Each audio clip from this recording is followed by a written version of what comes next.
Comment j'ai tenté de sauver un mouton noir de la mort certaine. Il y a de cela un an.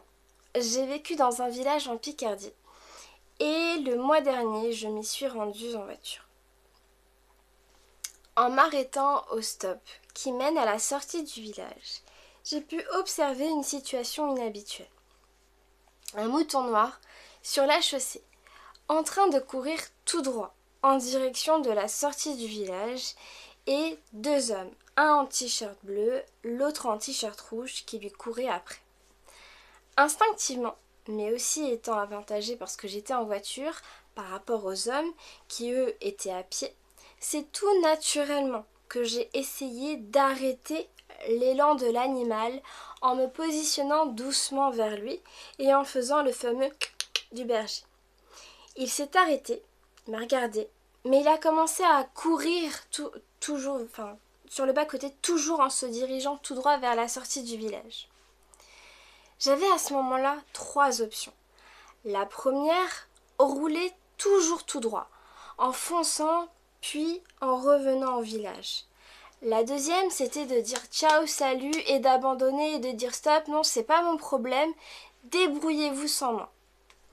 Et la troisième option, c'était l'initiative d'aider et de décider d'emprunter une petite route sur la droite, à savoir repartir en arrière légèrement, contourner la trajectoire opposée du mouton noir qui lui était en train de foncer tout droit pour partir hors du village, et moi me positionner de telle sorte à ce que l'animal, je puisse arrêter l'élan de l'animal et revenir là où il était censé être.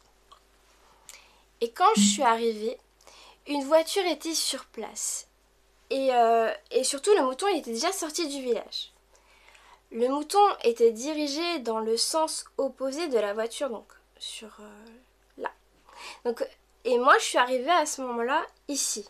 Donc les deux voitures se sont positionnées de telle sorte à ce que l'animal ne puisse pas sortir. Et donc, l'animal s'est mis à côté de moi. J'ai ouvert machinalement la portière de mon véhicule et j'ai klaxonné avec mon avant-bras droit. L'animal a pris peur et il a rebroussé chemin vers le village. Le monsieur m'a remercié et devinez quoi? C'était le monsieur en t-shirt rouge. Et donc toute contente, je suis partie vaquer à mes occupations personnelles. Donc je suis allée tout droit dans la ville d'à côté. Première observation, je me suis dit c'est super, j'ai aidé l'autre. Pensez, quand on peut aider, on aide, et quand on peut pas, ben on peut pas.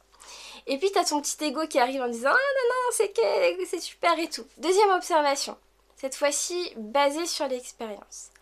En fait, j'ai grandi dans un environnement à la fois rural et urbain. La ville en France et la campagne au Portugal. Et quand j'étais petite, le berger du village était le voisin de mes grands-parents maternels. En été, qu'est-ce qu'on fait? Eh bien, on abat un mouton bien portant pour célébrer la fin de la récolte et surtout de le partager en famille ou entre amis. Voilà à peu près pour situer un peu mon expérience durant mon enfance. Bon, maintenant revenons à notre fameux mouton noir.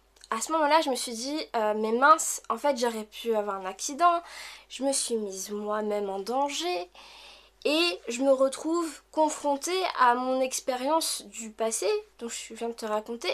Donc là, t'imagines bien un sentiment de culpabilité, honte, gêne, etc. Mais dans la réalité des faits, de l'instant, j'ignore totalement en fait ce qui s'est passé avant que le mouton sorte de son enclos. Et surtout après que les hommes aient récupéré l'animal. Sachant que l'animal, c'est pas du tout le mien et j'aurais pu très bien passer outre comme beaucoup de personnes le font. Et c'est là que j'ai compris la chose suivante. Il y a un an, j'aurais pleuré toutes les larmes de mon corps et basé uniquement sur mon vécu de quand j'étais petite. Et uniquement celui-ci en me culpabilisant moi-même et il aurait pu se passer ceci et cela et nanana. Non, ça s'est passé comme ça, point.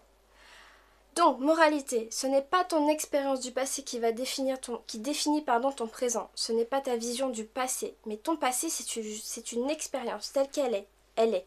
Mais tu sais qu'au fond de toi, tu sens que tu as évolué. Et tes pensées aussi. C'est une force.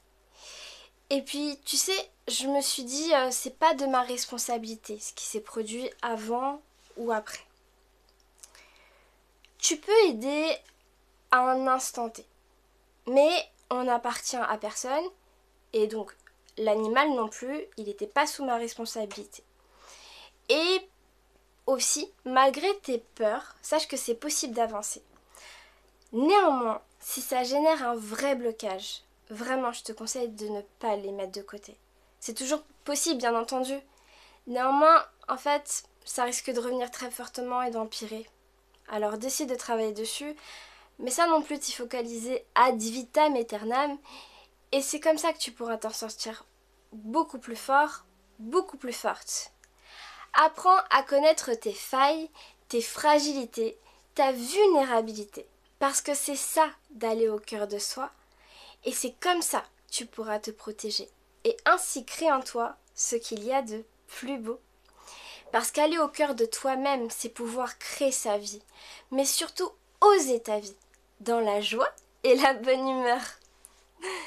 Et je finirai aussi par une citation de Paulo Coelho.